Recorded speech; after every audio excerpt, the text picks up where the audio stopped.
पनि हामी कार्यान्वयनमै जानु पर्यो भन्ने चाहिँ मेरो पनि मान्यता हो, सधैँ पहिलो मान्यता हो र आज पनि छ, भोलि पनि त्यही रहन्छ। हामी कार्यान्वयन पद्धतिमै जाने पक्ष छौँ र उहाँहरूका गुनासा सुझावहरू र विकासका सुझावहरूलाई पनि हामीले कसरी कार्यान्वयन लाने भन्ने एउटा समय तालिका बनाएर हामी अगाडि बढ्नुपर्ने अवस्था सिर्जना गर्नुपर्ने आवश्यकता छ। लगानीकर्ताहरूले राखेका कतिपय एजेन्डाहरू बोर्डका नै रहेको तथा यसअघि नै कार्यान्वयनको चरणमा रहेको जानकारी गराउन चाहन्छु। म अहिले यहाँहरूलाई यसमा विस्तृत रूपमा दिन्छु। बोर्डबाट कार्यान्वयनको चरणमा रहेका बजार सुधार तथा विकासका सम्बन्धी कार्यहरू अनुरूपका छन्। जस्तो गैर आवासीय नेपालीहरूलाई, श्रमिकहरूलाई 10% पुँजी प्राथमिक निष्कासनमा आरक्षण दिने भन्ने कुरा हामीले 3 महिना अगाडिदेखि नै कार्य सुरु गरेर राष्ट्र ब्याङ्कसँग, योजना आयोगसँग, अर्थ मन्त्रालयसँग सहकार्य गरेर चाहिँ समिति बनाएर कार्यविधिमा चाहिँ विस्तृत रूपमा छलफल गरेर हामीले चाहिँ त्यसलाई अलि अब क्याबिनेटमा प्रस्तावको लागि नै रेडी छ। हामी श्रावणदेखि त्यसलाई लागू गर्ने हाम्रो लक्ष्य छ, तर ढिलो भयो भने साउनको हप्ता लागू हुन्छ। यो हाम्रो एजेन्डा अहिले मुद्दामा पनि तर हामीले त 3 महिना अगाडिदेखि कार्य सुरु नै गरिसकेको बुढाहरूमध्ये इक्जाम्पलहरू म तपाईँहरूलाई यसरी दृष्टान्त दिँदैछु। एउटा यो श्रमिक सम्बन्धीको आरक्षण कुरा भयो, जसले बजारलाई चलायमान बनाउनलाई, बजारको तरलतालाई केही रूपमा टेवा पुर्याउँछ भन्ने हामीले योजना आयोगले, राष्ट्र ब्याङ्कले र हाम्रो धितोपत्र बोर्डले पनि विश्वास लिएका छौँ।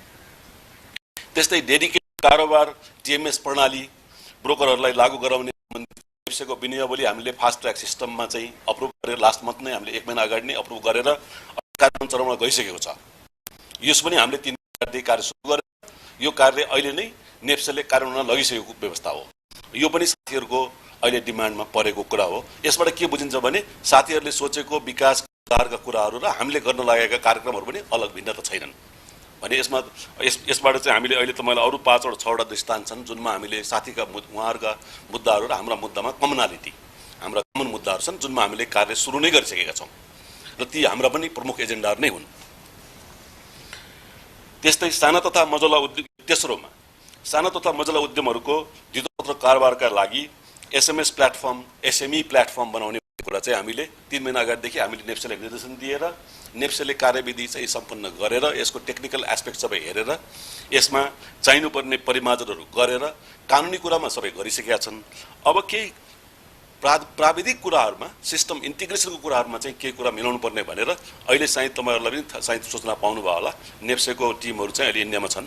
अहिले विशेष केही यसमा चाहिँ प्लेटफर्म सम्बन्धीको एउटा चाहिँ तपाईँको यसमा पनि एजेन्डा छ र यो पनि हामीले भाद्र महिनासम्म चाहिँ यही वर्षको भाद्र महिनासम्ममा एसएमई प्लेटफर्म लागू गर्न सक्छौँ भन्ने हाम्रो लक्ष्य लिएर हिँडेका छौँ हामी कार्यान्वयनमा अगाडि। यसमा पनि हामी प्राविधिक पक्ष बाहेक बाँकी पक्ष र तपाईँको चाहिँ कार्य पक्ष चाहिँ 90% बढी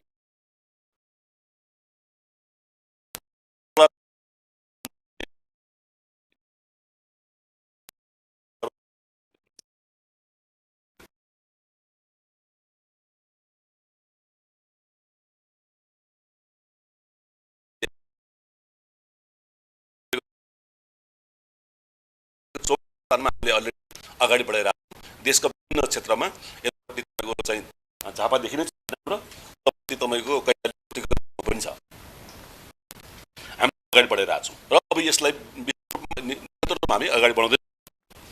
त्यस्तै तथा रहेको अन्योलता र अन्याय, 1 वर्षसम्म कारोबार रोकाउने अन्याय चाहिँ हुनु हुँदैन भनेर त कुरा उठाउने पहिलो व्यक्ति मै नै हुँ र मैले नै यो चाहिँ न्यारेटिभ स्टार्ट गरेर राष्ट्र ब्याङ्क गभर्नर साहबसँग हामीले 1.5 महिना अगाडिदेखि नै हामी सहकार्य गरिरहेछौँ र यसमा एउटा उचित समिति बनी यसको चाहिँ काम बढिसकेको छ। विश्वास छ श्रावण महिनाको अन्तिमसम्ममा हामी यसको तयार गरेर यसमा राष्ट्र ब्याङ्कको विनियोगले चेन्ज गर्नुपर्ने हुन्छ। यो मर्जर एक्विजिसनमा भएको अन्यायलाई हटाउनलाई चाहिँ हाम्रो राष्ट्र ब्याङ्कको विनियोगले नै तपाईँको बोर्डले पास गर्नुपर्ने भावना राष्ट्र ब्याङ्कको बोर्डले त्यो चाहिँ अहिले कार्य समितिले योजना र त्यसको विनियोगको ड्राफ्टिङमा काम गरिरहेछ भने अहिले पनि साथीहरूको मुद्दामा एजेन्डामा आएको तपाईँहरूले हेर्नुभएको 19 बुधे माघमा परेको कुरा गरिरहेको छु है म। 19 बुधे माघमा परेको कुरा जुन महिना अगाडिदेखि काम सुरु गरेर हुने छन् त्यो एकमा मैले गैर नेपालीको कुरा गरेँ, दोस्रोमा डेडिकेटेड प्रणालीको कुरा गरेँ जुन लागू गरिएका छन् अथवा लागू गर्ने अवस्था 15-20 दिनमा, साना मझौला उद्योगलाई प्लेटफर्मको कुरा व्यवसायहरूको चाहिँ विस्तार, पाँचौं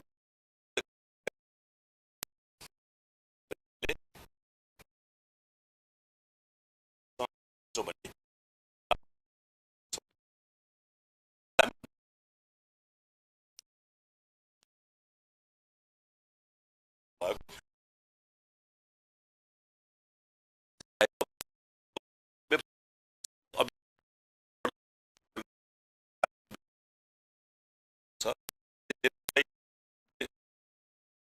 कार्यमा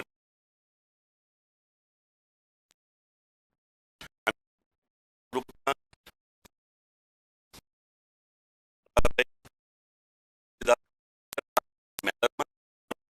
उचित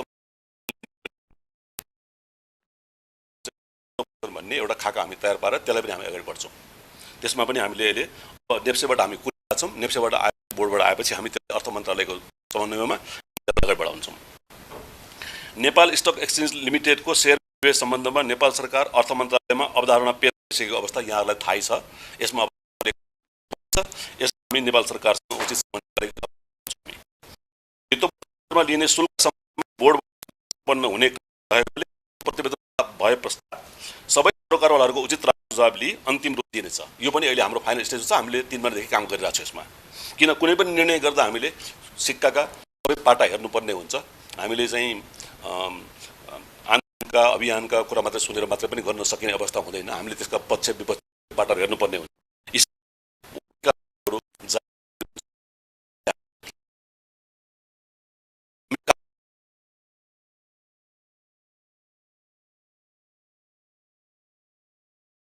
मन्त्रालयसँग आवश्यक समन्वय गरिरहेको छ। यो चाहिँ वास्तवमा हाम्रो नीति कार्यक्रममा हामीले अर्थ मन्त्रालयमा बजेटमा अगाडि पनि पठाएको विषय हो। यो हामीबाट राइटिङमा गएको छ। यहाँबाट नेपाल सरकारको अर्थ मन्त्रालयमा बजेटको घोषणा अगाडि नीति कार्यक्रमले लगानीहरूलाई केही राहत दिने, लगानीकर्ताहरूलाई चाहिँ उत्साह जगाउने भनेर लाभ करमा चाहिँ उचित चाहिँ डिस्काउन्टको एउटा व्यवस्था गर्ने, स्पेसल्ली तपाईँको दीर्घकालीन लगानीमा भनेर हामीले एउटा ठोस खाका नै प्रस्तुत गरेका थियौँ।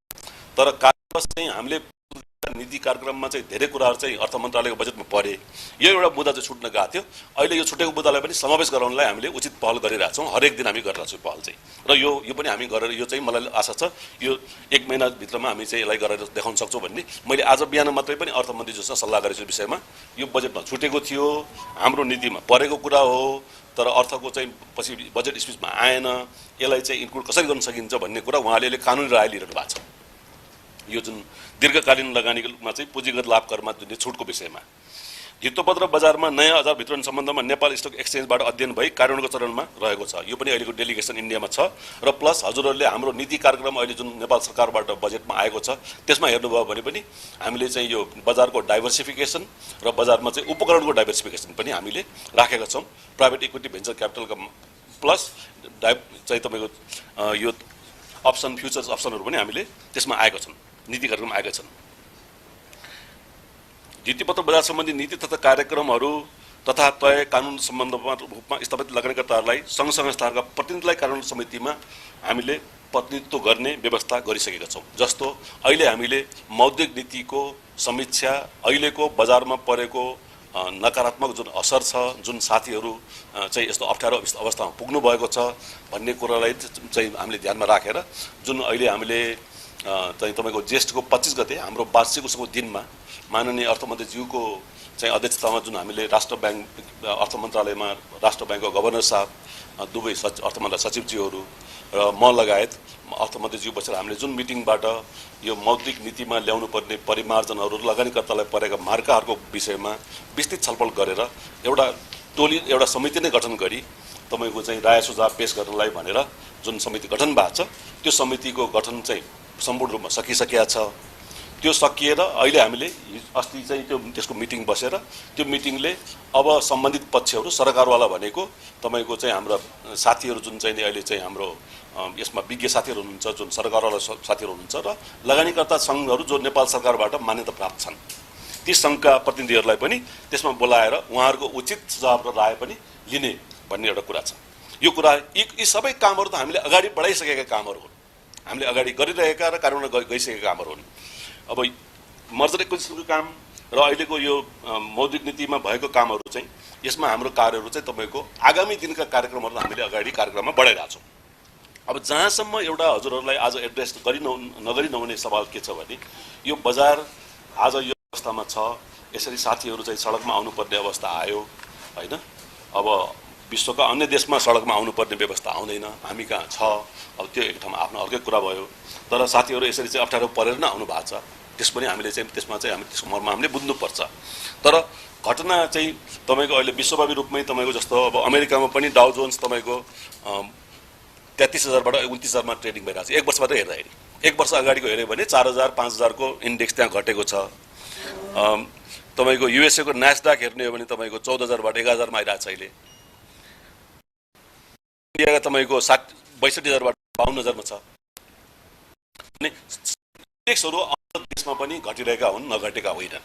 हाम्रो समस्या चुनौतीहरू अलिकति विभिन्न खालका होलान्। हामी इन्डेक्स घटेको मात्रै होइन, हामी कहाँ लगानीको तरलताको सङ्कुचित अवस्था भएको हो कि र त्यसले गर्दाखेरि लगानीकर्ताहरूलाई मारमा पऱ्यो कि भन्ने कुराहरू चाहिँ महत्त्वपूर्ण कुराहरू भइरहेको छ र ती जायज कुराहरू पनि हुन्। त्यही तरलतालाई सुधार्ने भएर हामीले तरलताको बारेमा कुरा गऱ्यौँ। सेकेन्डरी मार्केटमा एनआरएललाई ल्याउने, प्राइमेरी मार्केटमा एनआरएल श्रमिकहरूलाई ल्याउने, यी कुरा त हामीले अगाडि बढाइरहेको छौँ र एउटा त श्रावणमा, अर्को चाहिँ तपाईँको हामीले असोजसम्ममा कुरा गर्छौँ सेकेन्डरी मार्केटमा भन्ने हाम्रो लक्ष्य लिएर हामी एउटा तालिकामा हिँडिरहेको छौँ। अब अहिले चाहिँ हाम्रोमा तपाईँको यो इन्टरनेसनल कन्फ्लिक्ट र जुन हाई इन्फ्लेसन वर्ल्ड वाइड जुन एउटा तपाईँको ट्रेन्ड चलिरहेको छ, त्यसले गर्दा विश्वकै चाहिँ तपाईँको स्टक मार्केट प्रभावित भएको छ विश्वभरि नै। हाम्रो पनि अलग रहन सक्दैन, तर हामी कहाँ चाहिँ मैले भने जस्तै अरू हाम्रा आफ्ना बाध्यात्मक अवस्थाहरू पनि आछन्। हामीले विज्ञहरूसँग लिएको रायको आधारमा चाहिँ अहिले बजार घट्नुमा र बजारमा चाहिँ तपाईँको एउटा किसिमको यो अलिकति अप्ठ्यारो स्थिति सृजना हुनुमा एउटा चाहिँ मौद्रिक नीतिका 4-12 चाहिँ प्रमुख कारण चाहिँ एउटा हो जस्तो लाग्छ। विज्ञहरूले पनि त्यही भन्छन् होइन। 4-12ले गर्दाखेरि चाहिँ एक किसिमको तपाईँको सेलर्स मार्केट कन्डिसन चाहिँ क्रिएट भयो होइन। सेलर्स मार्केट भयो, बायर्स मार्केट भएन भन्ने कुरा हुँदाखेरि अहिले चाहिँ तपाईँको यसरी चाहिँ मार्केट चाहिँ निरन्तर तल रूपमा जानुमा चाहिँ अब विज्ञहरू सुन्दाखेरि चाहिँ यो कुरा एउटा प्रमुख कारण हो भन्ने कुरा आउँछ। अर्को कुरा 150%को तपाईँको जोखिम भारित औषध छ। यो पनि हामीले इन्टरनेसनल कन्टेक्स्टमा हेर्दाखेरि र हाम्रो डोमेस्टिक कन्सेप्टमा हेर्दाखेरि र त्यसको लिगालिटी हेर्दाखेरि पनि त्यसका चाहिँ जस्तो अब सेयर चाहिँ डिम्याट फर्ममा भइसकेका हुनाले तिनीहरू चाहिँ फोक्लोजर नन पर्फर्मिङ कन्डिसनमा चाहिँ लोन चुक्ता नभएको अवस्थामा ब्याङ्कहरूलाई तपाईँको चाहिँ आफ्नो नाममा नामसारी गरेर अक्सन गरेर आफ्नो लगानी उठाउनलाई चाहिँ सेयर चाहिँ अझ सेफ लगानी मानिन्छ संसारभरि नै। किनभने डिम्याट फर्ममा भयो हुनाले इन्स्ट्यान्टेनियसली ट्रान्सफर हुन्छ, तर फिजिकल एसेट्सहरू ट्रान्सफर हुँदैनन्। फिजिकल एसेट ट्रान्सफर गर्नलाई ब्याङ्कले चाहेर पनि 8-10 वर्ष कुर्नुपर्ने हुन्छ, कोर्ट सिस्टमबाट जानुपर्ने हुन्छ। त्यस कारणले पनि यो जोखिम भारित औषध चाहिँ 150%बाट अलिकति कम त्यसलाई चाहिँ उचित व्यवस्थापन भइदियो भने चाहिँ राम्रो हुन्छ भन्ने यी दुईटा कुराले गर्दाखेरि तरलतामा चाहिँ र सेयर बजारमा एउटा नकारात्मक प्रभाव परेको भन्ने विज्ञहरूको एउटा चाहिँ तपाईँको सुझाव पनि आएको छ। हामीले त्यसलाई चाहिँ राष्ट्र ब्याङ्कसँग त्यही भएर नै हामीले मान्य अर्थमन्त्रीको संयोजकत्वमा गभर्नर साहबसँग पनि र उहाँहरूले पनि आखिर यो सुधार गर्नलाई नै अगाडि बढ्नु भएको छ। तर उहाँहरूको नीतिले 4-12को नीतिले गर्दाखेरि अप्ठ्यारो परेको छ भने त्यसलाई चाहिँ केही परिमार्जन गर्नुपर्ने छ भन्ने आवश्यकता देखिन्छ। त्यही भएर नै समिति बनेको छ, त्यो समितिले गर्नुपर्ने छ। अब समितिमा दुईटा कामहरू गर्नुपर्ने छ। एउटा तपाईँको सर्ट टर्म मेजर छन्। अहिले साथीहरूलाई अप्ठ्यारो परेको साथीहरूलाई कसरी चाहिँ केही राहत दिने, 4-12को म्यादलाई केही अलिकति तन्काउने हो कि ब्याज तिर्नुपर्ने टाइमहरूलाई तन्काउनु पर्ने हो कि, त्यसमा पनि समितिले काम गर्नुपर्ने म देखिरहेको छु। अर्को चाहिँ लङ टर्म मेजरमा एउटा काम गर्नुपर्ने छ। अब यसभन्दा पनि यही कुराहरूमा सबभन्दा जरुरी कुरा के छ भने अब हामीले यस्ता समस्याहरू मौद्रिक नीतिमा या चाहे राष्ट्र ब्याङ्कले नीति ल्याउने नीति होस् या हामीले ल्याउने नीति होस् या बीमा समितिले ल्याउने नीति होस्, आजको मात्रै सोलुसनमा पनि हेर्नु हुँदैन। हामीले दीर्घकालीन अगाडिको पनि दिनका सोलुसन पनि हामीले हेर्नुपर्ने हुन्छ।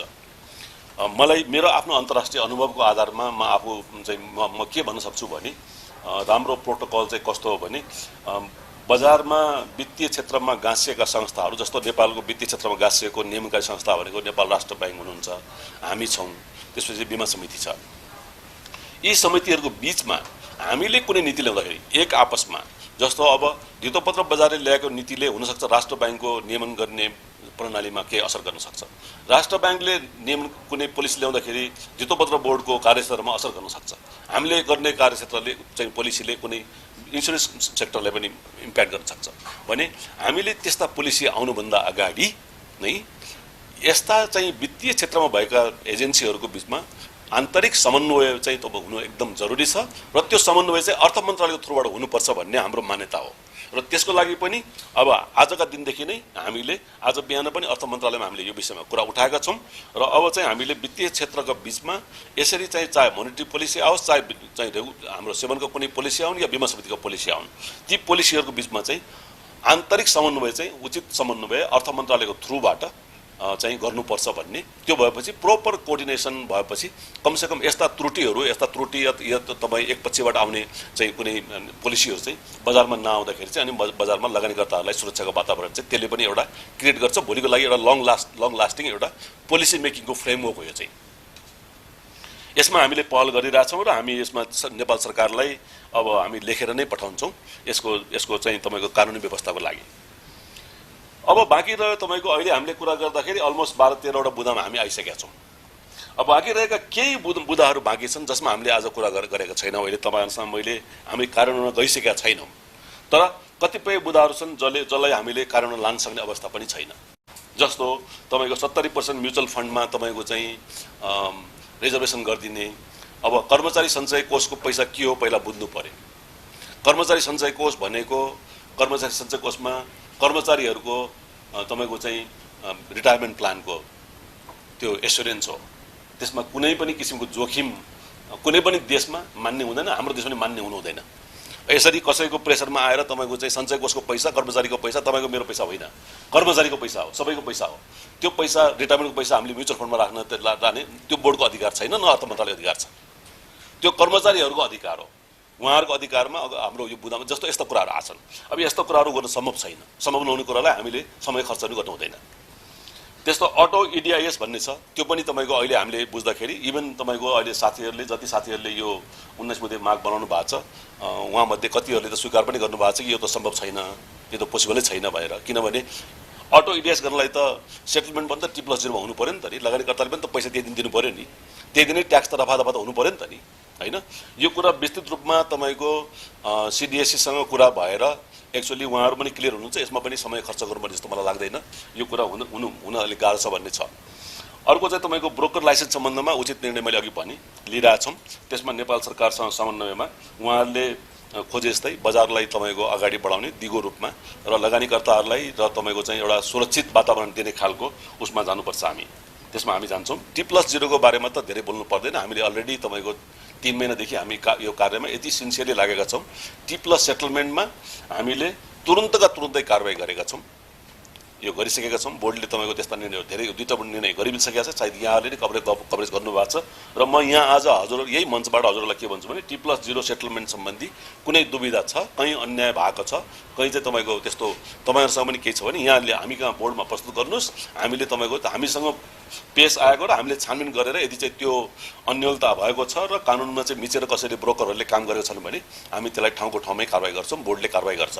बोर्ड कारबाही गर्नमा चाहिँ पछाडि हट्ने एजेन्सी छैन अहिले। यो यहाँहरूलाई म क्लियरली भन्न चाहन्छु।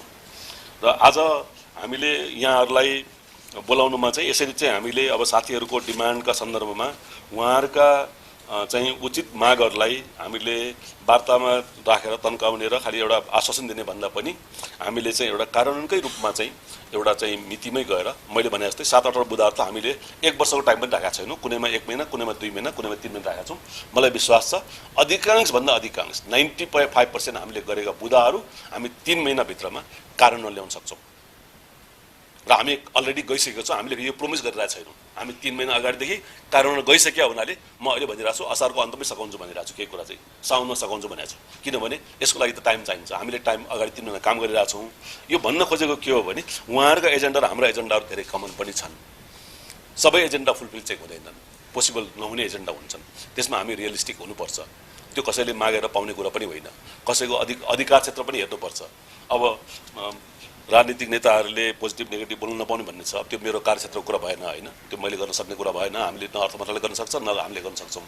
हो, सामाजिक सोसियल मिडियामा जुन एउटा किसिमको मैले त म आएको यो पदमा बहाली गरेको दिनदेखि म बोलिरहेको छु, सोसियल मिडियामा पण्डितरी गरेर जुन चाहिँ नि तपाईँको जनताको लगानीमा जोखिममा पार्ने र आफ्नो सर्ट टर्मलाई चाहिँ तपाईँको चाहिँ एकछिन लाभलाई हेर्ने बानी छ, त्यो चाहिँ ऐनमा परिमार्जन गरेर त्यसलाई चाहिँ तपाईँको दण्डित गर्ने अवस्था र सोसियल मिडिया चाहिँ तपाईँको रेगुलेटेड हुनुपर्ने अवस्था चाहिँ ल्याउनुपर्छ।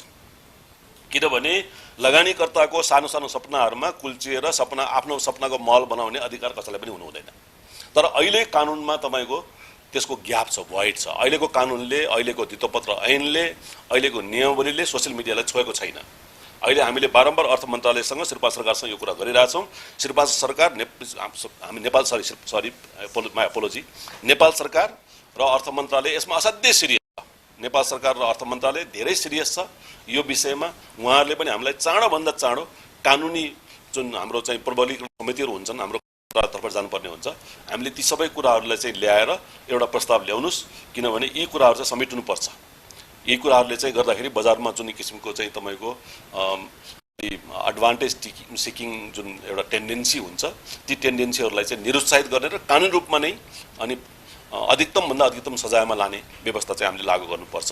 त्यसले गर्दाखेरि चाहिँ तपाईँको कसै पनि लगानीकर्ताको तपाईँको भविष्यमाथि कसैले आफ्नो तपाईँको सेल्फ इन्ट्रेस्टमा चाहिँ फाइदा लिने वातावरण चाहिँ नबनोस् भन्नुको लागि चाहिँ यो कुरा पनि उहाँहरूको मुद्दा र हाम्रो मुद्दामा हाम्रो सोचाइमा एउटै मुद्दा हो, कमन एजेन्डा छन्। यसकारण हामीहरूले आज मेरो रिक्वेस्ट उहाँहरू साथीहरूलाई के छ भने हामी कार्यान्वयनको दिशामा अगाडि बढिसकेका हुनाले, आज मात्रै होइन 3 महिना अगाडिदेखि हामी अलरेडी बढिसकेका हुनाले म साथीहरूलाई चाहिँ ससम्मान यो अनसनको कार्यक्रम अन्त्य गरी बरु हामीलाई चाहिँ यो सघाउनु पर्यो। किनभने अब दिनको दिन यसरी चाहिँ हाम्रो गेटको अगाडि नै बन्द भयो भने त हाम्रो कार्यान्वयन मैले दिएको मितिहरूमा म पनि चुक्न सक्छु फेरि होइन। त्यो कुरा यहाँहरूले पनि न्याय दिनु पर्यो, मिडियाले पनि एउटा उचित न्यारेटिभलाई बजारमा इस्टाब्लिस गर्नु पर्यो, उहाँहरूले पनि उचित न्यारेटिभलाई विश्वास गर्नु पर्यो। किन हामीहरूको सबैको इन्ट्रेस्ट भनेको सामूहिक हितको कुराहरू हामीले गर्ने हो, व्यक्तिगत र सानो समूहको हितको कुरा हामीले गर्ने होइन। हामीले ठुलो समूहको हितको कुरा गर्ने हो र त्यसका लागि चाहिँ उहाँ साथीहरूको पनि हामीलाई सहयोग चाहिन्छ, उहाँहरूको पनि सद्भाव चाहिन्छ र उहाँहरूले राम्रा मुद्दाहरू उठाउनु भएको छ। ती मुद्दालाई हामीले असाध्यै कदर गरेका छौँ। त्यही भएर हामी त्यसलाई चाहिँ कार्यान्वयनमा लगिसकेका छौँ र लान्छौँ र त्यसलाई सम्पन्न गरेर छोड्छौँ। हामी बरु यदि हामीले 6 महिनामा भनेको काम हामी 6 महिनामा सकेनौँ भने बरु त्योभन्दा बढी आन्दोलनको लागि चाहिँ हामी हकदार हुन्छौँ। उहाँले बरु गर्न सकिन्छ। त्यसको लागि चाहिँ म रेडी छु, म अकाउन्टेबल छु। हाम्रो पुरा टिम, हाम्रो पुरा संस्था अकाउन्टेबल छ। हामीले बोलेका कुराहरू हामी पुर्याउँछौँ, नपुर्यायो भने हामी सुन्न तयार छौँ, तर पुर्याउनुभन्दा अगाडि शङ्का गरेर मात्रै हुँदैन। शङ्काको दृष्टिले हेर्नु भएन। हामीलाई काम गर्ने वातावरण चाहिँ दिनु पर्यो, बजारले पनि दिनु पर्यो, यहाँहरू चाहिँ मिडियाका साथीहरूले पनि दिनु पर्यो। हामीलाई चाहिँ एउटा उचित एउटा चाहिँ काम गर्ने वातावरण दिनु पर्यो। हामी यो टाइम बााउन्ड फेसनमा हामी काम गर्न, हाम्रो नेचर नै त्यही हो, मेरो नेचर त्यही नै हो, साथीहरूले पनि नेचर त्यही नै हो। हाम्रो टिमले अब चाहिँ टाइम बााउन्ड नेचरभन्दा अरू काम गर्दैन। हामी टाइम बााउन्ड नेचरमा काम गर्छौँ र जहाँ हामीलाई गल्ती हुन्छ हामीलाई समात्दिनुहोस्, सचेत गराइदिनुहोस्, हामी सुन्न तयार छौँ। तर हामीले काम गर्ने जेलसम्म हामीलाई डिस्टर्ब गर्ने वातावरण चाहिँ सायद साथीबाट नहोस्। हामी काम गर्न चाहन्छौँ, अगाडि बढ्न चाहन्छौँ र उहाँका मुद्दाहरू, हाम्रा मुद्दाहरू, कमन एजेन्डाहरूलाई हामी सफलमा अगाडि पुर्याउन चाहन्छौँ। त्यति पनि आज म धन्यवाद, नमस्कार, थ्याङ्क यू। म यहाँहरूको अब केही क्वेसन छ भने म क्वेसन दिन्छु, तर अलिकति समय कम भयो भने 6:30 फेरि म अर्थ मन्त्रालयमा रिपोर्ट दिन जानुपर्ने छ। यहाँहरूको 5वटा क्वेसनसम्म लिउँ है, कस्तो होला? 5वटासम्म साथीहरूले एकचोटि सल्लाह गरेर बरु गर्नुहोस्। हजुर प्लिज, हजुर प्लिज, हजुर हजुर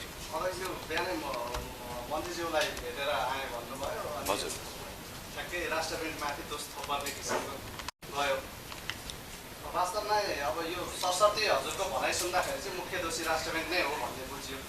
4/12 को नीति होस् या अन्य नीतिहरू होस्, त्यो मन्त्रीज्यूले बिहानै अध्यक्षज्यूलाई पढाएर पठाउनु भयो कि साँच्चीकै तपाईँले अध्ययन गरेर भन्नुभयो कि यो विषयमा अलिकति? हजुर एकदम होइन, यहाँले एकदम एकचोटि शङ्का तपाईँले क्वेसन गर्नुभएको छ। मैले अघि भने जस्तो हजुरले अलिकति त्यो डेटलाई चाहिँ सम्झिनु पर्यो। यो आज बिहान यो कुरा विषय भएको छैन, किनभने यो त तपाईँको यो विषयमा चिन्ता भएर नै हामीले ज्येष्ठ 25मै समिति बनाएको छौँ नि त नि, ज्येष्ठ 25मै समिति बनाएको छौँ नि त। अर्थमन्त्रीज्यू र गभर्नर साहबलाई त मिटिङमा मैले हामीले राखेकै छौँ नि त नि। दुईटै सचिवज्यू अनि अर्थमन्त्रीज्यू र गभर्नर साहब त र म बसेर 5 जना बसेर त तपाईको हाम्रो वार्षिक उत्सव दिनमै हामी तपाईको वार्षिक उत्सवमा म आधा घण्टा ढिलो आएर पनि मैले अर्थ मन्त्रालय मिटिङ त जरुरी सम्झेर त्यो मिटिङ गरेको हो। आज फेरि अर्को कुरा के भने मैले बोलेको मेरो चाहिँ त्यो स्पष्टता देखेर सायद तपाईहरुले त्यसमा सोध्नु भयो होला। मैले राष्ट्र बैंकलाई दोष लगाएको छैन है। मैले के भने उहाँहरूले नीति त राम्रो ल्याउनु भयो हुन्छ, तर त्यस नीतिको सबै ल्याएका नीति राम्रो हुँदैनन् नि। उहाँको इन्टेन्सन नराम्रो होइन नि। अहिले विज्ञहरूको बुझाइमा चाहिँ 4/12 को नीतिले गर्दाखेरि चाहिँ सेलर्स मार्केटको कन्डिसन क्रिएट भयो कि भन्ने मात्रै एउटा सुझाव चाहिँ आएको छ। त्यसलाई एड्रेस गर्न त हामीले राष्ट्र बैंकसँग एउटा समिति बनाएका छौँ र त्यो समितिमा लगानीकर्ताका सरोकारवालाका चाहिँ उचित रिप्रेजेन्टेसन गराउने भनेर त कुरा गरिरहेको छौँ। र यो कुरा त तपाईको 15 दिन अगाडिदेखि कुरा भयो भने आज बिहानसँगको मिटिङसँग त्यसको कुनै सरोकार छैन। आज बिहानको भनेको अहिले यो 19 बुधे जुन यो तपाईको मागहरू छन्, त्यो 19 बुधे मागमा हाम्रा बोर्डको पोजिसनिङ के हो, हामीले गरेका अहिलेका क्रियाकलाप चाहिँ कुन कुन ठाउँमा छन्, यसलाई कसरी चाहिँ तपाईको कार्यतालिकामा लाने हो, हाम्रो चाहिँ यसलाई एड्रेस गर्ने तरिका के हो भन्ने भिजनमा आज हामीले विस्तृत 3 घण्टा बसेर पोइन्ट बाइ पोइन्ट हामीले छलफल गरेका छौँ। किनभने कतिपय कुरा हामीले बोर्डले तपाईलाई समय तालिका दिनलाई मलाई नेपाल के अरे अर्थ मन्त्रालयको मलाई कन्सेन्टको आवश्यकता हुन्छ। किन हामीले उहाँहरूकै सहजीकरणको थ्रुबाट हामीले कुनै पनि तपाईको विनयावली पास गर्ने, नियमावली पास गर्ने, निर्देशिका पास गर्ने गर्दाखेरि हामीले हाम्रो धितोपत्र बोर्डमा आफ्नो एउटा विज्ञ टिम हुन्छ। त्यो विज्ञ टिम बाहेक हामीले सिडिएससी नेप्सेसँग पनि हामी राय लिन्छौँ अनि त्यसपछि हाम्रो बोर्डमा गएर बोर्डमा अप्रुभ भएपछि बल्ल अर्थ मन्त्रालय थ्रुबाट क्याबिनेट जान्छ। त्यसकारण हामीले अर्थ मन्त्रालयसँग समन्वय गर्नुपर्ने भयो हुनाले आज हामीले त्यो कुरा चाहिँ त्यो भन्दा पनि आज हाम्रो 19 वटै डिमान्डमा पोइन्ट बाइ पोइन्ट चाहिँ हामीले कुरा गरेका छौँ, कुन कुन कुरा कति समयमा सम्भव छ भनेर। हजुर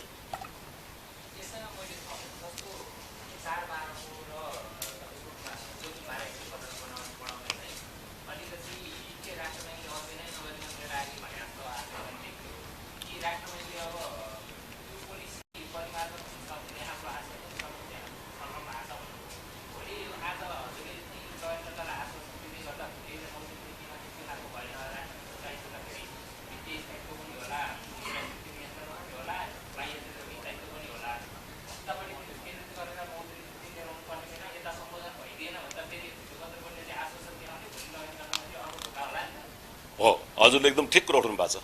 होइन एक्चुअली हामीले पनि तपाईको जस्तो अघि मैले के भने हामीले आश्वासन त यसमा दिन सक्ने अवस्था छैन। किनभने मेरो एजेन्सी भन्दा बाहिरको काम त मैले आश्वासन दिन सक्दिनँ हैन।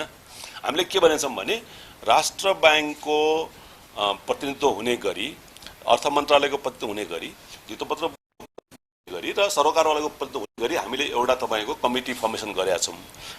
अब यो मोनेटरी पोलिसीमा हुनुपर्ने परिमार्जन केही आवश्यकता छन् भने बजारलाई अप्ठ्यारो परेको विज्ञहरूको यदि राय चाहिँ सही हो भने, यदि चाहिँ सेलर्स मार्केट त्यसबाट क्रिएट भएको हो भने अब आगामी दिनमा त्यस्तो नहोस् भन्नको लागि केही परिमार्जन पोलिसीमा गर्नुपर्ने भयो भने त्यो समितिले गर्छ नि त नि। त्यो समिति एकपछि छैन। त्यो समिति तपाईको कसैलाई आरोप लाउनलाई दोषारोपण गर्नलाई बनेको समिति होइन। यहाँहरूले फेरि मेरो आजको कन्टेक्स्टलाई यसलाई नेगेटिभ फेरि अगेन के हुन्छ भने तपाईको हाम्रो माइन्डले र हाम्रो हार्टले चाहिँ तपाईको नेगेटिभ कन्सेप्टलाई चाहिँ चाँडो पिकअप गर्छ के, पोजिटिभ कन्सेप्ट पिकअप गर्न अलिक टाइम लाग्छ। नेगेटिभ कन्सेप्टमा हामी गयौँ भने चाहिँ त्यसरी सोध्न सक्छौँ, तर मैले त्यसलाई कुनै पनि नेगेटिभ सेन्समा भनेको होइन। तर नीति निर्माण गर्दाखेरि मैले पनि हाम्रो एजेन्सीले पनि नीति निर्माण गर्दाखेरि हामीले पनि तपाईको सधैँ हामी एस्योर्ड हुन सक्दैनौँ कि तपाईको यो नीतिबाट 100% फाइदा मात्रै हुन्छ भने। कहिलेकाहीँ त्यसका तपाईँको अरू पनि त पछि टाँसिएका हुन्छन् नि, त्यो मात्रै कुरा गर्न खोजेको हो। कतै राम्रो नीतिको आयोले पनि अल्टिमेटली बजारलाई चाहिँ अहिलेको अवस्थामा सायद अब तपाईँको तरलता, इन्टरनेसनल कन्फ्लिक्ट नभइदिएको भए, ब्याङ्किङ सिस्टममा लिक्विडिटी क्राइसिस नभइदिएको भए सायद त्यसले असर गर्दैन थियो होला। तर यताबाट पनि च्यापेको उताबाट पनि च्यापेको गर्दाखेरि सायद त्यो चाहिँ तपाईँको अलिक प्रभावित कुरा पर्न आयो होला। त्यही भएर यो अलिकति कम्प्लेक्स विषय हो। हजुर त्यही अध्ययन गरेर भन्छ हामीले। त्यसको असर पर्यो भन्दा पनि हामीले किटानी गरेर भनेका छैनौँ। विज्ञहरूको भनाइमा चाहिँ त्यसले गर्दाखेरि सेलर मार्केट क्रिएट भयो कि भन्ने मैले अघि शब्द पनि प्रयोग गरेको थिएँ। सायद हजुरले अब त्यसलाई कुन चिजमा उठाउनु खोज्दाखेरि आफूलाई चाहिँ कन्भिनियन्स हुन्छ त्यसमा हामी जान खोज्यो भने चाहिँ त्यो हो होइन। We can go any route. तर हामीले हेर्नुपर्ने के हो भने you have to notice my word. मैले के भनेको थिएँ भने विज्ञहरूले चाहिँ यो अहिलेको अवस्थामा, अहिलेको एक्सेसिभ लिक्विडिटीको स्क्विज भएको अवस्थामा त्यो नीतिले गर्दाखेरि चाहिँ तपाईको संकुचित अर्को एउटा कुनै एक्स्ट्रा तपाईको चाहिँ फ्याक्टर गर्यो कि, सेलर्स मार्केट बनाउनेलाई चाहिँ तपाईको एउटा थप योगदान गर्यो कि, अरू फ्याक्टरले त घोचिरहेको थियो भन्ने कुरा आएको हुनाले यसलाई त्यही परिमार्जन गर्नलाई तपाईँको अध्ययन गर्नलाई राम्रो हो कि होइन, के त्यसका चाहिँ नकारात्मक प्रभाव परेको छ भने त समिति गठन भएको छ।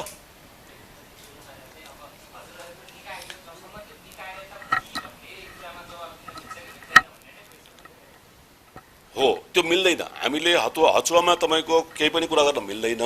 आज हामी के कुरा गरिरहेछौँ भने फेरि यहाँले फेरि एकचोटि बुझ्नु पर्यो, हामीले के भनिरहेछौँ भने कुनै पोलिसीलाई राइट र रङ हामीले भनिरहेको छैनौँ। हामीले के भनिरहेछौँ त्यसको नकारात्मक असरलाई पनि हेर्नुपर्ने हुन्छ र हेरेर तपाईँको चाहिँ निर्णयमा आउनुपर्ने हुन्छ। एउटा कुरा त्यो, त्यसको लागि समिति गठन भएको छ। अर्को कुरा मैले के भने, हजुरले त्यसलाई पनि पिकअप गरिदिनु होला। अर्को के भने, वित्तीय क्षेत्रका नियमनकारी निकायहरूको बिचमा यस्ता अवस्था नआओस् र त्यस अलिकति मेच्योर्ड पोलिसीहरू र वेल थट पोलिसीहरू आओस् भन्नको लागि अबका दिनमा हामीले गर्दा पनि मिस्टेक नहोस् भनेर, बीमा समितिले गर्दा पनि मिस्टेक नहोस् भनेर। यो कुनै राष्ट्र ब्याङ्कको मात्रै कुरा होइन, यो धितोपत्र बजारले गर्ने, बीमा समितिले गर्ने, राष्ट्र ब्याङ्कले गर्ने हरेक पोलिसीहरूमा चाहिँ हामीले पोलिसी फर्मुलेसन गर्दाखेरि सबैभन्दा बढी क्षेत्रको हामीले राय लिन सक्यौँ र स्पेसल्ली त्यस सेक्टरमा काम गर्ने एजेन्सीहरूको पनि हामीले उचित सुझाव लिन सक्यौँ भने अलिकति मेच्योर्ड, अलिकति तपाईँको चाहिँ मोर रिफाइन र वेल थट पोलिसी आउँछ भन्ने खोजेको मात्रै एउटा न्यारेटिभ स्ट्याब्लिस खोजे हो होइन। आज हामीले यहाँ बसेर हामी त सकारात्मक पक्षमा अगाडि बढ्ने दिनमा हामीलाई त तपाईँको अहिले बजारलाई तपाईँको अगाडि बढाउनलाई, बजारलाई पोजिटिभ न्यारेटिभ दिनलाई, पोजिटिभ दिशा लानलाई राष्ट्र ब्याङ्कको ठुलो चाहिँ हामीलाई सहयोग चाहिन्छ। राष्ट्र ब्याङ्क एउटा असाध्यै जिम्मेवार संस्था हो। हामीले यस्तो तपाईँको हचुवा कुरा कसरी गर्न मिल्छ राष्ट्र ब्याङ्कको बारेमा? हामीले भनेको के भने समिति बनेको छ, समितिले नकारात्मक चाहिँ त्यसका पोजिटिभ र नेगेटिभ सबै एस्पेक्टलाई हेरेर अब आउने दिनमा गर्नुपर्ने लङ टर्म स्ट्राटेजी र अहिले सर्ट टर्ममा केही गर्नुपर्ने छ कि भन्ने कुरामा चाहिँ कार्यदिशामा अगाडि बढ्नेछ। हामी त्यसमा नेपाल सरकारलाई सुझाव दिइरहेछौँ भनेको। हजुर हजुर हजुर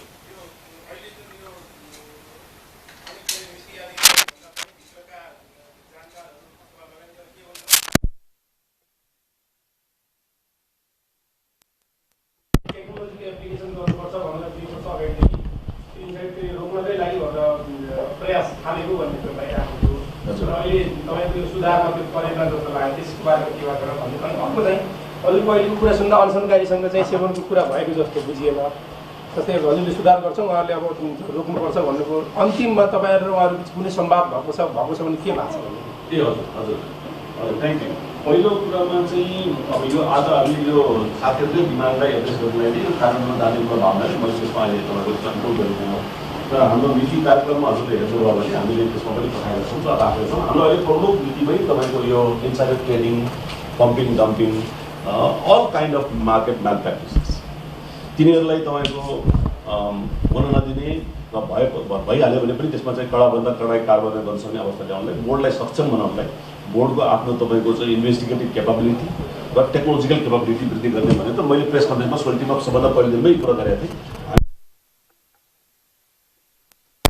त्यो बिना आजको युगमा हामी म्यानुअल सिस्टमबाट गर्न सक्दैनौँ। यसको लागि त हामीले काम गरिरहेछ। यो हाम्रो एजेन्डा नम्बर 1 हो।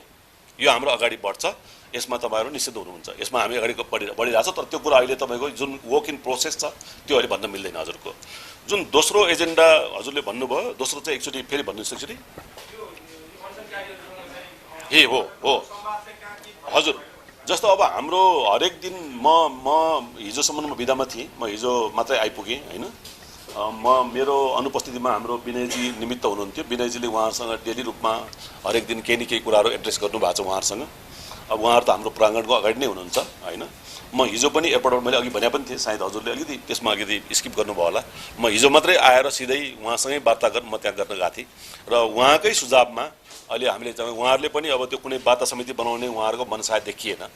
अब फेरि म पनि तपाईँको चाहिँ प्राइभेट सेक्टरबाट आएको, मलाई पनि तपाईँ यो वार्ता समिति बनाउने, समय तन्काउने र तपाईँको चाहिँ आन्दोलनलाई चाहिँ खालि तपाईँको चाहिँ यसो अलिकति तपाईँको स्लो बनाएर अनि आफू चाहिँ निस्किने उपायमा चाहिँ म त्यसमा विश्वास गर्दिनँ। मैले त्यही भएर आन्दोलन वार्ता भन्दा पनि हामी चाहिँ कार्यान्वयनमै इम्प्लिमेन्टेसनमै जाने भनेर हामी अलरेडी गइरहेको अवस्था नै भइरहेको हुनाले हामी इम्प्लिमेन्टमै जाने हो। त्यसमा उहाँहरूको साथ सहयोग चाहिन्छ भन्ने मैले अघि नै भने। हिजै आएर मैले भेट्सेँ, पहिलो म घर जानुभन्दा अगाडि म यहाँ सेवन पसेर गएको। हजुर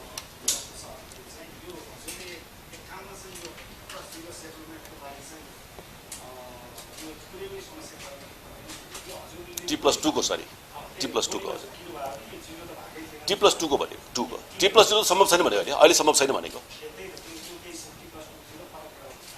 हजुर हजुर प्लिज भएको छैन जस्तो अब सबै यहाँ आएर हामीलाई पढाउनु भइरहेको छ पत्रकार हजुर अब हामी यहाँ आएर यो कुरा सुनिरहँदाखेरि चाहिँ मैले समाचार गरेको थिएँ के भनेर भनाइरहँदाखेरि भित्तोपत्र बोर्डले चाहिँ लगानीकर्ताले आन्दोलनकारीले राखेको सबै माग चाहिँ गर्दै रहेछ।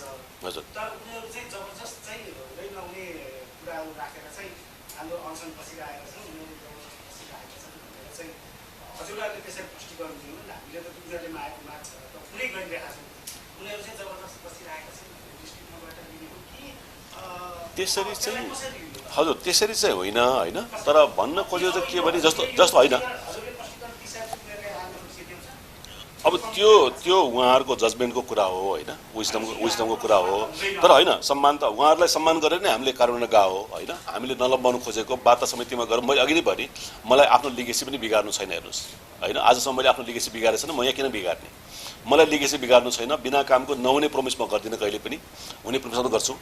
मेरो भनाइ के हो भने उहाँहरूसँग मैले हिजो आएर पनि मैले भेटेँ पहिलो चरणमै, उहाँहरूले पनि मलाई सुझाव के दिनुभयो भने वार्ता समिति चाहिँदैन, हामीलाई समन्वय समिति पनि चाहिँदैन, तपाईँ काम गरेर देखाउनु भन्नुभएको छ उहाँले भनेर। काम गर्ने चाहिँ तपाईँले त्यो बेला मैले खाएका आज यो भोलि त्यो गर्ने भएर उहाँकै सुझावमा हो यो। हजुरले यो भनिसकेपछि अब जस्तो तपाईँले हामीसँग सपोर्ट मागिराख्नु हो कि यो हजुर तपाईँहरूले यो लेखिदिनुहोस् अनि उहाँहरूले मैले आज यो प्लेटफर्मबाट यहाँहरूको माध्यमबाट मिडियाका साथीहरू मित्रहरूलाई र साथी चाहिँ बाहिर बस्नुभएको हाम्रो साथीहरूलाई उहाँहरूलाई र आम साधारण लगानीकर्ताहरूलाई पनि मैले चाहिँ सहयोग मागेको हो। मैले सहयोग सबैसँग हो। मैले सहयोग मागेको के हो भने हामी कार्यान्वयनमा चाहिँ तपाईँको समय सीमा तोकेर यो दिनमा यो गर्ने यो महिनामा यो गर्ने भनेर यसरी चाहिँ पोइन्ट बाई पोइन्ट मैले कुनै पनि तपाईँको यसरी व्हाइट ब्रस गरेको छैन। मैले त्यो गरेको कारणले के हो भने हामीलाई हरेक चाहिँ तपाईँको श्रावण भनेको श्रावणमै गर्ने, भदौमा भनेको भदौमा गर्नुपर्ने, मलाई त्यो बाध्यता हामीले एउटा सिर्जना गर्नुपर्छ। कामको हो कल्चर त्यही नै हो मैले सिकेको। त्यो गर्नलाई एउटा उचित वातावरण चाहिन्छ, सबैको चाहिन्छ, उहाँहरूको पनि चाहिन्छ, यहाँहरूको पनि चाहिन्छ, अरू यहाँ आउनु नभएको र उहाँ पनि आउनु नभएको सबैको चाहिन्छ भन्न खोजे हो। मेरो मेरो मेरो बिन्ती मेरो अनुरोध चाहिँ त्यो हो होइन। सबै अनुरोध त मानिँदैन नि होइन, अनुरोध गर्न मिल्छ, अपेक्षा गर्न मिल्छ। भएन भने हामीले अझ काम गरेर देखाउँछौँ नि, काम गरेर देखाउँछौँ। हामीले चाहिँ अर्को उपाय छैन। हेर्नुहोस् हामी तर म तपाईँको वार्तामा बसेर समय नष्ट गर्ने मान्छे चाहिँ होइन। म काम गरेर मलाई बरु एक दिन काम गरेर देखाउनु पर्ने छ। उहाँहरूको मैले भन्न खोजेको आज यो के को लागि राखेको हो भने उहाँहरूको मुद्दाले पनि एउटा उचित स्पेस पाओस्। यसरी हाम्रो थ्रुबाट अफिसियल्ली यो उहाँहरूको मुद्दाहरूलाई कार्यान्वयन लगिसकेको मुद्दाहरू हुन्। हामीले तपाईँको उहाँहरूले त्यो तपाईँको कुनै बकमपछि त ल्याएको छैन नि त नि, राइट मुद्दा ल्याएर न हाम्रो पनि कमन एजेन्डा भएको छ त भन्ने कुरा पनि देखाउनु खोजेको हो। र यदि चाहिँ तपाईँको हामीले चाहिँ यसरी चाहिँ बोर्डले नै एक्सेप्ट गरेर अगाडि कार्यान्वयन लगिरहेछ भने अनि त्यसको औचित्य किन भयो त? साथीहरूलाई यसरी चाहिँ बिरामी यसरी जिन्दगी चाहिँ अर्कोको जिन्दगी किन धरापमा पार्ने? काम नहुने भयो भने त तपाईँको कमसेकम धरापमा पार्न मिल्यो। जब काम भइरहेछ, हुनेवाला छ, एउटा समय सीमा तोकिरहेछ, नेपाल सरकार पनि त्यसमा चाहिँ एकदम चिन्तित छ, सिरियस छ भने किन त्यो गर्ने भन्ने कुरा मेरो रिक्वेस्ट थियो। मेरो रिक्वेस्ट सबै रिक्वेस्ट मान्नुपर्छ भन्ने पनि होइन, त्यो आफ्नो आफ्नो विजडम र आफ्नो आफ्नो जजमेन्ट हो। हजुर हजुर प्लिज हजुर राष्ट्र ब्याङ्कको एउटा नीतिका कारणले अहिले गर्न सकिएन भन्नुभयो। तर बिमा कम्पनी र हाइड्रो पावर त राष्ट्र ब्याङ्कको नियामकीय निकायभित्र त पर्दैन, तिनीहरू तल। र मैले बुझेअनुसार सरले पनि भनेअनुसार यो चाहिँ कुनै नियम छैन, यो खालि राष्ट्र ब्याङ्कहरूको बन्द भयो, त्यही भएर हामी पनि बन्द गर्छौँ भनेर कारोबार रोक्का भएको भन्ने बुझेको छु मैले। यो कुरालाई तत्काल गर्न सकिन्छ होला नि त, यो कुनै नियमै नभएर रोक्का भएको छ भने यो कुरामा चाहिँ बोर्डले के हेरिरहेको छ? हजुर ठिक, एकदम ठिक कुरा हो हजुरले। यो चाहिँ के छ भने जस्तो तपाईँले भन्नुभएको जस्तो वित्तीय क्षेत्रको हकमा चाहिँ राष्ट्र ब्याङ्कको विनियावलीमै छ। यो तपाईँको मर्जर एक्विजिसन हुँदाखेरि नेप्सेमा तपाईँले कारोबार रक्क भएको चिठी लिएर मात्रै एप्लाई गर्नुपर्छ। सायद यहाँहरूलाई प्रोसेस थाहा छ कि छैन, तर बिमा समिति र अरू हाइड्रो पावरको सेक्टर, हाइड्रो पावरमा त्यस्तो मर्जरको कुरा त ठुलो भएको छैन होइन। सबै मर्जर एक्विजिसन बढी ब्याङ्किङ सेक्टरमै भएको छ, बिमा समितिमा बिमा सेक्टरमा भएको छ भनेपछि तपाईँको अहिले बिमा समितिले चाहिँ राष्ट्र ब्याङ्कमा भएको विनियावली गर्दाखेरि त्यसलाई युनिफर्मिटी गर्न भनेर केही चिठी लेखेको आधारमा नेप्सेले रोकेको देखिन्छ। हामीले बोर्डले नेप्सेलाई यदि चाहिँ कुनै नियमकारी निकायमा नभएको अवस्था छ भने त्यसमा चाहिँ फुकुवा गर्ने अवस्था सिर्जना गर भनेर नेप्सेलाई हामीले चाहिँ निर्देशन जारी गरिसकेका छौँ। तर यो विषयमा चाहिँ राष्ट्र ब्याङ्कको गभर्नर साहब र समस्त टिम पनि असाध्यै पोजिटिभ भावनाले यो मर्जर एक्विजिसनमा चाहिँ यसलाई सरल सहजता ल्याउनुपर्छ र उचित तपाईँको कार्यान्वयनमा लानुपर्छ। गल्ती गर्नेलाई ठाउँको ठाउँमा कारबाही गर्नुपर्छ। तर गल्ती गर्नेको भरमा चाहिँ तपाईँको गल्ती गर्यो भन्नेमा एकजनाले गल्ती गर्यो भने 100 जनालाई दुःख दिन पाइँदैन भन्ने कन्सेप्ट सबले बुझ्नु भएको छ।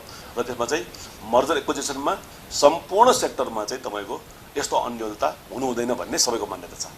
अहिले चाहिँ तपाईँको नेप्सेले इन्सुरेन्स सेक्टरमा पनि सहजीकरण गरिरहेछ। रोक्का हुँदैन। तपाईँको यो श्रावणको अन्तिम महिनापछि रोक्का कसैको हुँदैन। हामी त्यसलाई तपाईँको गरेर देखाउँछौँ। रोक्का हुँदैन। हजुर थ्याङ्क यू हजुर धन्यवाद नमस्ते ल।